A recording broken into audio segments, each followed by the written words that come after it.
a ciência ela passou a ser um dos carros-chefes do site, não por conta da necessidade da pandemia, mas pela compreensão, pela própria necessidade da compreensão do contexto em que a gente vive. A pandemia ela é parte disso.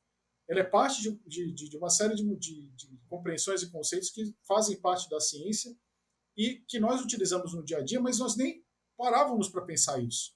Então, entender os conceitos científicos, entender, trazer essa compreensão para o nosso cotidiano numa linguagem mais acessível, passou a ser uma necessidade natural.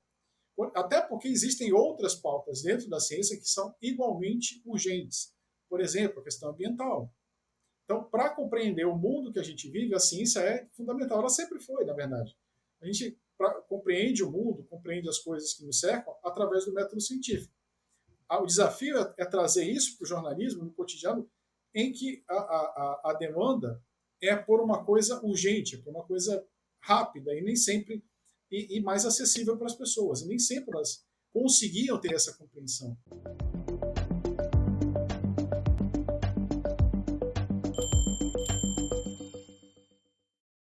Olá, bem-vindo, bem-vinda à nossa série Jornalistas, Ciência e Vida, uma parceria do Espaço Recíproco com a agência Bore. Estou aqui com a Natália Flores, da Bore, e hoje temos a alegria de conversar com o Fred Santana. Ele é jornalista, formado pela Universidade Federal do Amazonas e desde 2008 fundou e editou o vocativo.com, um site de notícias e reportagens baseado em Manaus, que é dedicado a cobrir os principais acontecimentos, tanto na capital do Amazonas quanto no Brasil. Antes do Vocativo, ele trabalhou como repórter freelancer do jornal A Crítica e foi repórter e editor do jornal Amazonas em Tempo. Fred, seja muito bem-vindo. Muito obrigado, Marcelo, pelo convite, Mariana, Natália. É um prazer e uma honra participar desse quadro e eu espero que a gente tenha um ótimo bate-papo.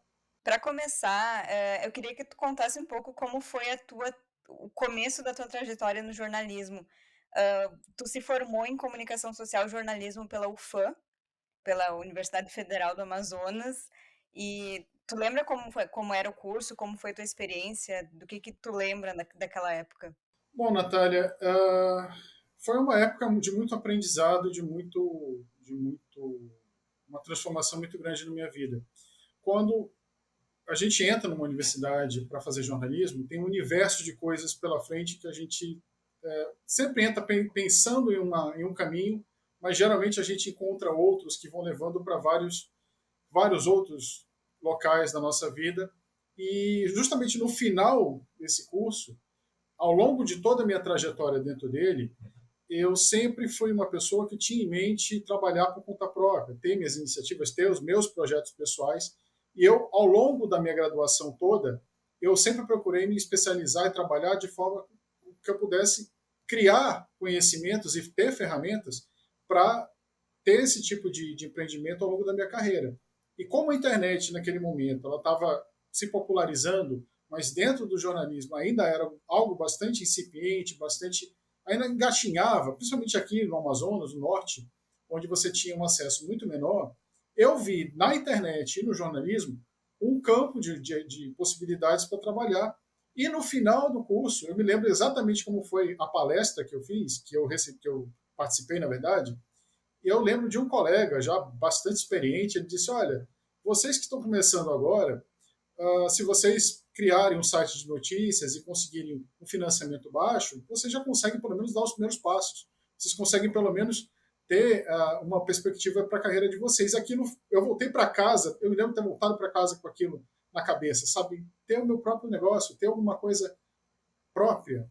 Porque eu gostava muito do ritmo de redação, eu ainda gosto, na verdade.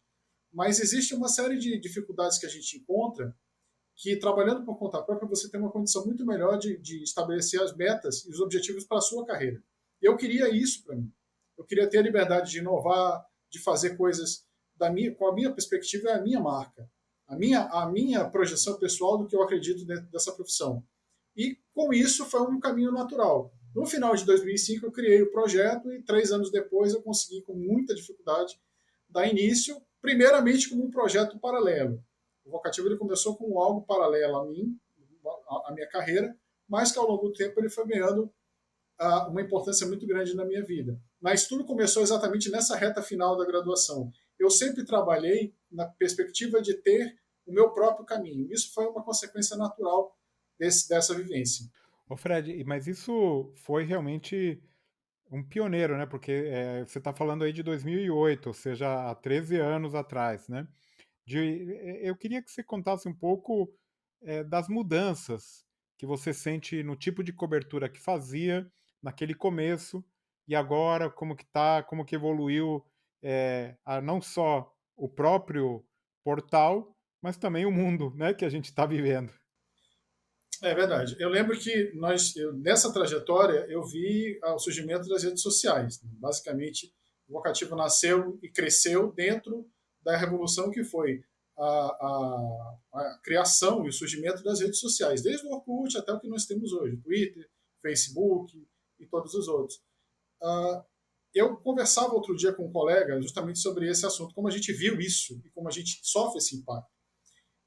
Nós ganhamos uma repercussão e um poder e um alcance infinitamente maior do que era.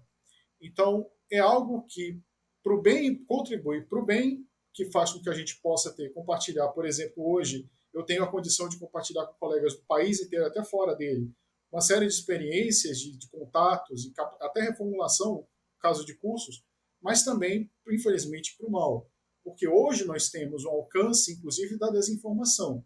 Muitas coisas que a gente vê hoje, como, por exemplo, notícias falsas, boatos, fake news a respeito de saúde, são coisas que a gente já via há muito tempo, inclusive antes da internet.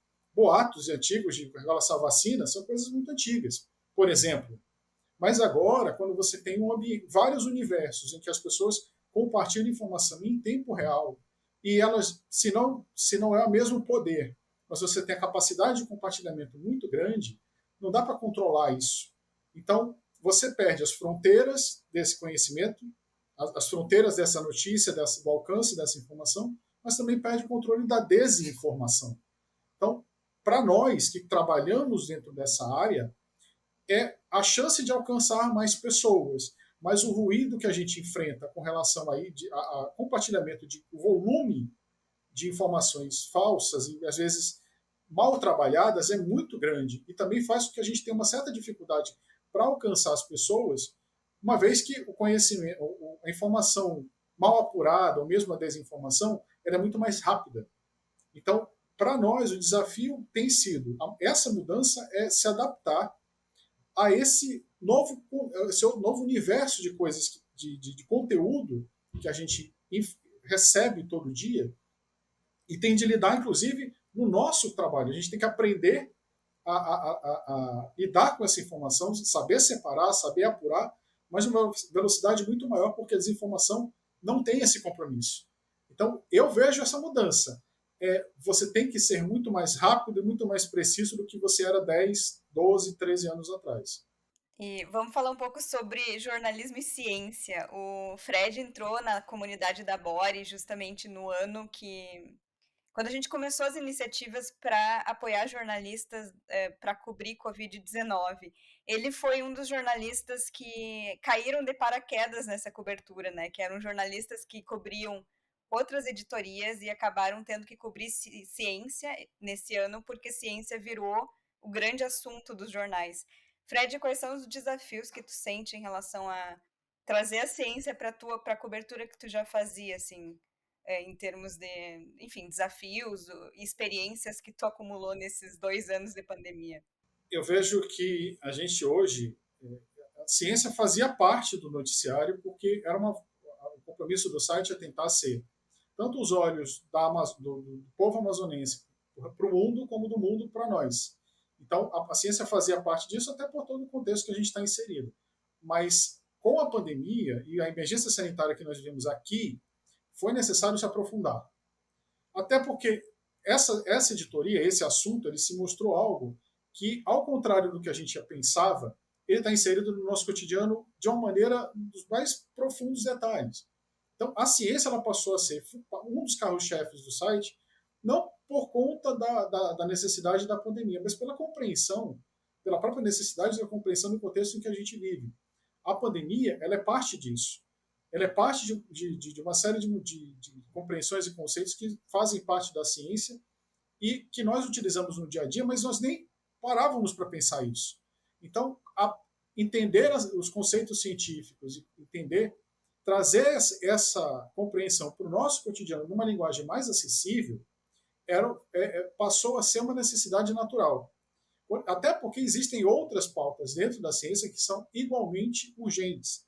Por exemplo, a questão ambiental. Então, para compreender o mundo que a gente vive, a ciência é fundamental. Ela sempre foi, na verdade. A gente compreende o mundo, compreende as coisas que nos cercam através do método científico. O desafio é trazer isso para o jornalismo, no cotidiano, em que a demanda é por uma coisa urgente, por uma coisa rápida e nem sempre e mais acessível para as pessoas. E nem sempre elas conseguiam ter essa compreensão. Então, eu acho que a própria urgência da pandemia faz com que as pessoas tenham observado com mais atenção esses conceitos e a gente precisa acompanhar isso. Acompanhar e traduzir para que todo mundo possa ter uma compreensão muito mais simples de todos esses assuntos. Ô Fred, então você comenta sobre o portal, sobre o site aí que vocês têm. Eu queria saber um pouquinho sobre a sustentabilidade financeira. Afinal de contas, é um sonho de muita gente ter o seu próprio negócio, o seu próprio portal. Como que funciona essa questão? Está dando para sobreviver no momento de crise, né, pela qual passa todas as mídias, né, do jornalismo, da comunicação? Conta um pouquinho para a gente como é essa questão financeira. É uma questão muito delicada, como você mesmo disse, para o mundo inteiro. Eu acho que todos os veículos de comunicação, todas as empresas de jornalismo do mundo inteiro hoje passam por esse problema. Basicamente, hoje, o Vocativo tem anúncios pontuais e a própria política de monetização do WordPress, que varia um pouco de acordo com a acessibilidade, os cliques e as próprias visualizações do site. Eu ainda busco chegar num patamar de capilaridade de visualizações, de leitores, de visitantes do site, para conseguir ter um patamar mais seguro. Eu posso dizer que com a minha carreira, com o próprio freelancer e a própria condição mais estável da minha família, que permite hoje eu me dedicar a esse site e, ao mesmo tempo, buscar chegar um dia nessa pleno financiamento dele autossuficiente. Mas eu também entendo que essa empreitada tem a sua importância além disso. Não é só uma questão financeira, não é só uma questão de um sonho pessoal, mas é o próprio registro, o próprio trabalho jornalístico na região que pede uma abordagem um pouco mais independente e um pouco mais voltada para essa temática da compreensão da ciência, mas também do contexto político em que a gente vive, que una esses dois assuntos. Por conta disso, existe essa persistência também.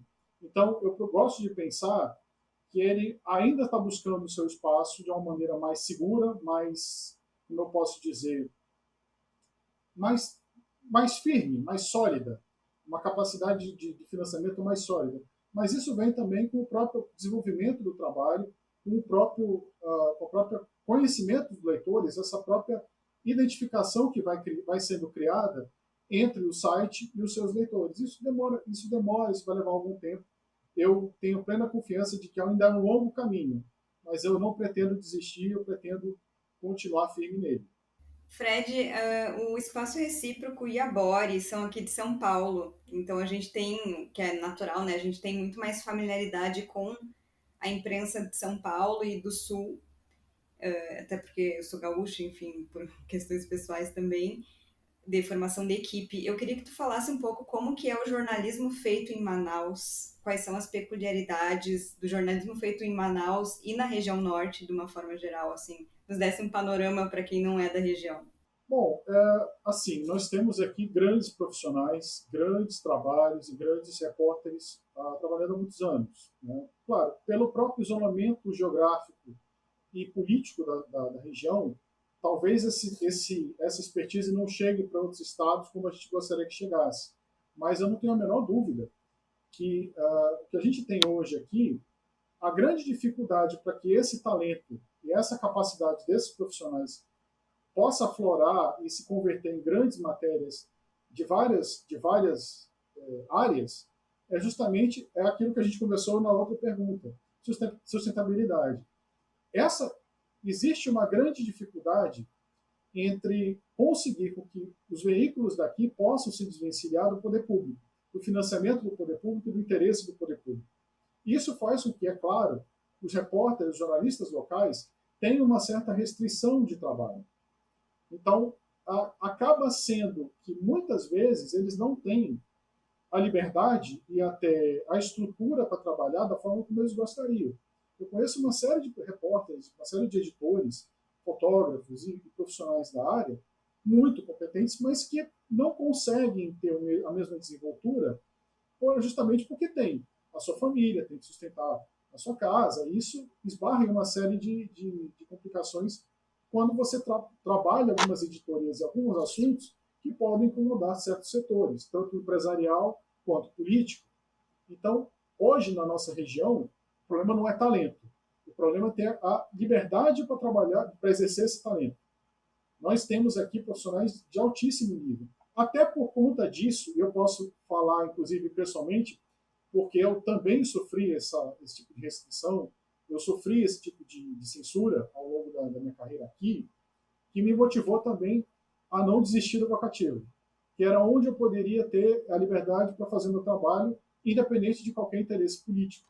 Então, por mais que ainda tenha essa dificuldade, como a gente conversou na outra pergunta sobre sustentabilidade, a importância desse ofício, a importância do que está sendo feito, para mim, fala mais alto. Até porque eu vejo o exemplo de colegas que poderiam fazer grandes trabalhos também e não conseguem. A gente deu algum outro exemplo mais independente que consegue seguir o seu caminho também com muita dificuldade. Mas justamente pela importância disso que eu vejo que é tão importante continuar. E justamente vocês estão numa região ali, num local que está no centro da questão climática, que é a grande emergência do nosso tempo, né? Estamos gravando essa conversa durante a semana aqui da COP, né? As 2 semanas da COP 26, que está ocorrendo agora. E como repórter localizado em Manaus, como você enxerga o papel do jornalismo no enfrentamento à crise climática? O que mais podemos fazer nessa questão? Marcelo, é uma batalha muito difícil. Porque, veja bem, como é que a gente vai falar sobre sustentabilidade, sobre questões climáticas, sobre assuntos tão complexos, tão difíceis para nós mesmos entendermos, quando as pessoas têm uma realidade completamente distinta, completamente distante desse conhecimento? Veja, como é que a gente vai falar sobre exploração sustentável da floresta com uma população que mais da metade do Amazonas, por exemplo, e os outros estados não é muito diferente disso, mais da metade da população está na linha da pobreza, 47% está abaixo da linha da pobreza, 30% da população do Amazonas está em insegurança alimentar. É complicado levar para essas pessoas, ou uma parte dessas pessoas, conceitos tão complexos. O problema é que isso é fundamental porque nós aqui somos os primeiros a ser afetados. Porque como a gente está numa região de muita biodiversidade, se essa biodiversidade for destruída, a emissão de carbono parte daqui e os primeiros a sentir os efeitos vamos ser nós mesmos. Mas ainda assim, como fazer com que pessoas tão simples, que têm uma realidade tão dura, possam compreender que a partir que elas têm maior interesse nesse assunto. Então, a gente tenta, a todo momento, traduzir para as pessoas ao máximo o como as mudanças climáticas vão afetar na nossa vida, porque já estão afetando. Alguns dias eu fiz um episódio de podcast falando sobre que os extremos climáticos já são uma realidade aqui. Em 10 anos, nós tivemos 7 cheias severas no Amazonas. Já temos aqui estiagens duríssimas também. A estação das chuvas nem começou ainda e nós já temos o Rio Negro subindo pelo próprio volume de chuvas que a gente já está vendo. Então, ou seja, são coisas que influenciam diretamente no nosso dia a dia. Mas é complicado porque as pessoas têm outras emergências lidando no seu cotidiano. Se alimentar, emprego, saúde, educação. Então, o desafio é chamar a atenção para algo que é muito urgente. O que a gente pode fazer, para mim, como você perguntou? Insistir em tentar encaixar essa pauta no dia a dia delas, porque já é uma realidade. Já é uma coisa que a gente pode ver, pode mensurar.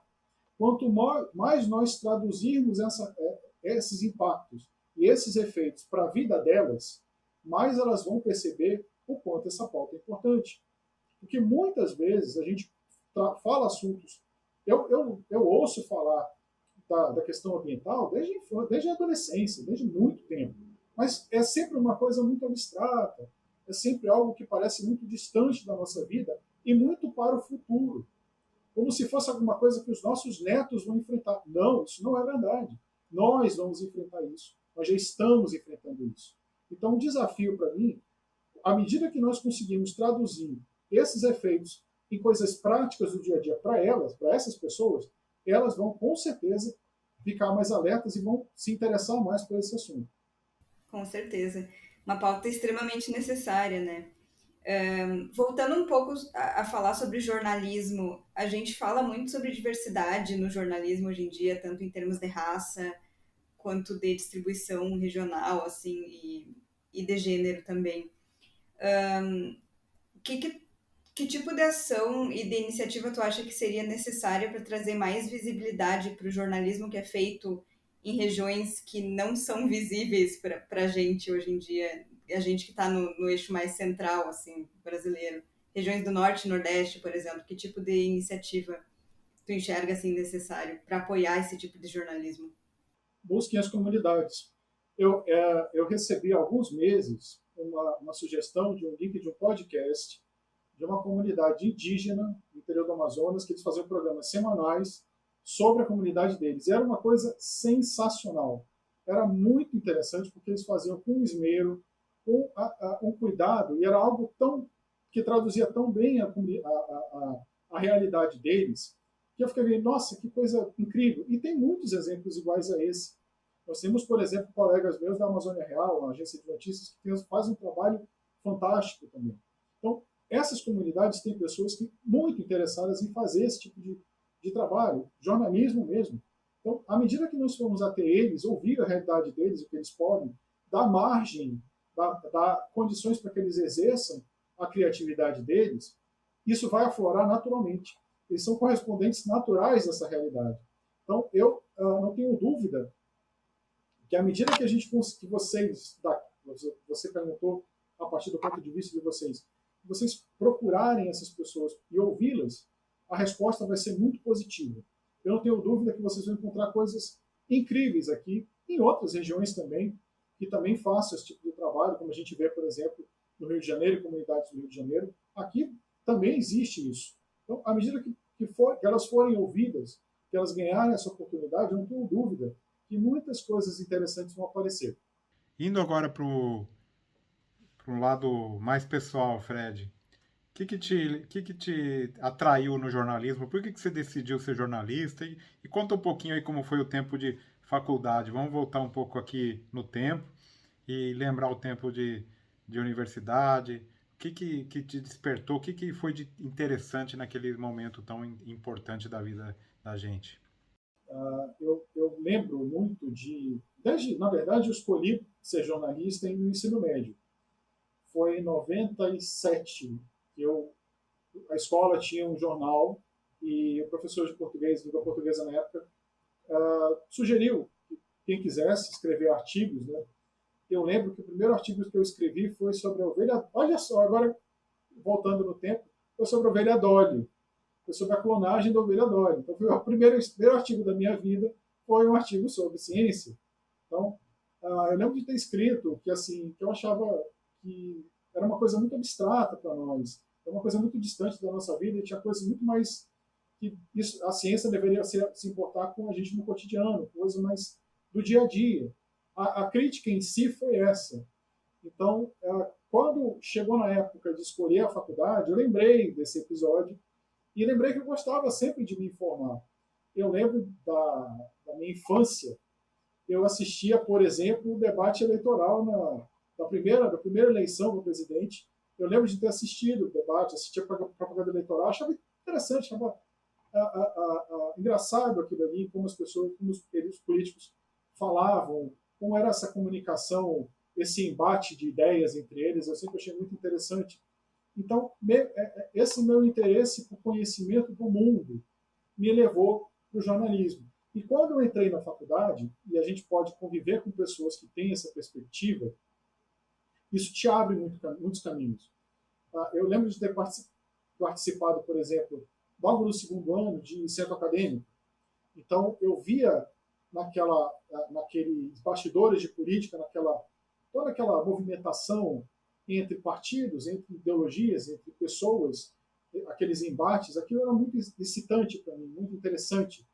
Então, eu sempre fui muito voltado para esses dois assuntos, ciência e política. Até porque eu acho que são completamente interligados. À medida que eu fui desenvolvendo esse contato com a vida universitária e fui experimentando, tanto no jornal do centro acadêmico, depois no jornal que nós tínhamos laboratório da universidade, eu sempre me identifiquei muito com isso. Eu sempre achei muito triste que dentro da Amazônia a gente tivesse tão pouco conhecimento das coisas que nós fazemos aqui. E eu hoje luto muito por isso, para que a gente possa traduzir a ciência e o conhecimento que nós temos aqui para fora. Então, dentro da Universidade do Amazonas, com todo aquele ambiente em que você respira política por um lado e respira muito a Amazônia, conhecimento sobre a Amazônia, sobre o meio ambiente, sobre a biodiversidade, foi algo que me inspirou sempre muito. Eu lembro que a gente tentou várias vezes, dentro desses jornais, buscar pesquisadores, pessoas que trabalhassem dentro da universidade, com coisas que a gente poderia vivenciar no dia a dia. Então, acabou meio que moldando a minha preferência por esses dois assuntos. A convivência sempre muito frequente com a política e com a ciência. Acabou me levando naturalmente por esse caminho que depois, na minha carreira, eu fui exercer. Sempre olhando para esses dois assuntos. Legal, Fred. A gente está indo para a reta final agora da nossa entrevista e vamos fazer um ping-pong contigo. Para começar o nosso ping-pong, me fala um pouco sobre um jornalista que tu admira. Eu fui muito inspirado pelo Ricardo Noblat. Na verdade, foi um livro que eu ganhei da minha então namorada, depois esposa, logo no meio da faculdade, A Arte de Fazer um Jornal Diário. Foi um livro que mudou a minha vida. Basicamente, foi ali que eu percebi como o jornalismo poderia ser apaixonante. Eu queria agora que você falasse, desse uma dica aí de livro, de podcast, de filme, de série, de programa, qualquer coisa que vier aí na sua cabeça, pode ser várias, tudo que vier na sua cabeça aqui para a gente recomendar para os nossos ouvintes. De livros, eu li, estou lendo vários sobre que tratam de desinformação, mas eu acho que um que explica perfeitamente o atual cenário político e de comunicação que a gente vive hoje é Os Engenheiros do Caos, do Juliano da Empoli. Eu acho que essa leitura é obrigatória para quem trabalha com jornalismo e desinformação, não tem como não ler esse livro, que é hoje talvez a obra mais relevante que a gente tem atualmente. De série, uma que eu acho fascinante na Netflix, que é o Explicando, que é justamente uma série de pequenos documentários que fala sobre assuntos aleatórios, mas de uma forma tão didática, tão gostosa de ouvir e de ver, que, assim, para quem gosta de documentários rápidos e de ciência, é um prato cheio. Inclusive, é impressionante como antes da pandemia, eles fizeram um episódio especial sobre futuras pandemias. E, infelizmente, acabou se confirmando logo em seguida. Mas fora, se você não tem esse problema de assistir temáticas sobre pandemias e outros assuntos, crise hídrica, é uma excelente pedida. Ótimas dicas. Agora, para encerrar, um conselho para jovens que querem ser jornalistas. Eu, inclusive, falei isso outro dia para uma turma que me perguntou isso. Muitas vezes vocês vão se sentir deslocados, vão questionar o que é que estão fazendo nessa profissão, o que é que vocês, se vocês estão na profissão certa. se vocês deveriam fazer outra coisa. Eu digo o seguinte: nunca foi tão importante na nossa história o jornalismo, porque existe um movimento que utiliza a desinformação de maneira sistemática. E o antídoto para isso é o jornalismo, é a informação. Então, se você ama se você ama essa profissão, se você gosta, se você sente aptidão por isso, não desista, porque você nunca foi tão importante quanto você é agora. Muito legal, Fred. Olha, queria aqui aproveitar a oportunidade e recomendar para todos os que estão nos seguindo aqui que conheçam, né, o site Vocativo, que tem feito um trabalho muito, muito legal, muito bacana. Parabéns para você por toda essa dedicação, esse esforço. Muito obrigado aqui pela tua disponibilidade de tempo. Foi um prazer te conhecer e conversar com você sobre o fazer jornalismo e, em particular, jornalismo científico na Amazônia. Então, muito obrigado, Fred. Eu que agradeço, Marcelo. Marcelo, Natália, Mariana, foi um prazer e uma honra. Eu já estava acompanhando o Espaço Recíproco como assinante, agora fazer parte disso é muito legal, é uma grande honra para mim. Foi um prazer.